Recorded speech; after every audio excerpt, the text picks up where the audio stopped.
ಇವತ್ತು ಕೇಂದ್ರ ಸರ್ಕಾರ ವಿದ್ಯಾರ್ಥಿಗಳ ಮೇಲೆ ಇವತ್ತು ದಾಳಿ ಮಾಡಿಸಿ ಅತ್ಯಂತ ಕ್ರೂರವಾಗಿ ನೋಡುತ್ತಿದೆ. ಆದ್ದರಿಂದ ಕೂಡಲೇ ಕೇಂದ್ರ ಸರ್ಕಾರ ವಜಾ ಮಾಡಬೇಕು ಅಂತ ಈ ಪ್ರತಿಭಟನೆ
ಇವತ್ತು ಕೇಂದ್ರ ಸರ್ಕಾರ ಇವತ್ತು ವಿದ್ಯಾರ್ಥಿಗಳ ಮೇಲೆ ಅಕ್ರಮ ಎಸಗಿ ಇವತ್ತು ದಾಳಿ ಮಾಡಿದೆ.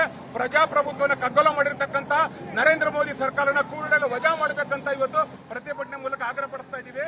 ಏನು ಅಕ್ರಮ ಪರೀಕ್ಷೆಯಲ್ಲಿ ಭಾಗಿಯಾಗಿರ್ತಕ್ಕಂಥ ಧರ್ಮೇಂದ್ರ ಪ್ರಧಾನ ಇವತ್ತು ನರೇಂದ್ರ ಮೋದಿ ರಕ್ಷಣೆ ಮಾಡ್ತಾ ಇದ್ದಾರೆ. ಕೂಡಲೇ ನೈತಿಕ ಹೊಣೆ ಇವತ್ತು ರಾಜೀನಾಮೆ ಕೊಡಬೇಕು. ಯಾರ್ಯಾರ ಮೇಲೆ ದಾಳಿ ಮಾಡಿದ್ದಾರೆ ವಿದ್ಯಾರ್ಥಿಗಳ ಮೇಲೆ ಆ ಕುಟುಂಬ ಹತ್ರ ಹೋಗಿ ಇವತ್ತು ಕ್ಷಮೆ ಕೋರ್ಬೇಕಂತ ನರೇಂದ್ರ ಮೋದಿ ಆಗ್ರಹ ಪಡಿಸ್ತಾ ಇದ್ದೀವಿ.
ನಿರ್ಭೀತ, ನಿಷ್ಪಕ್ಷಪಾತ, ವಿಶ್ವಾಸಾರ್ಹ ಸುದ್ದಿಗಳಿಗೆ ಮತ್ತೊಂದು ಹೆಸರಾಗಿರುವ News18 ಕನ್ನಡ ಈಗ ಆಪ್ನಲ್ಲೂ ಲಭ್ಯವಿದೆ.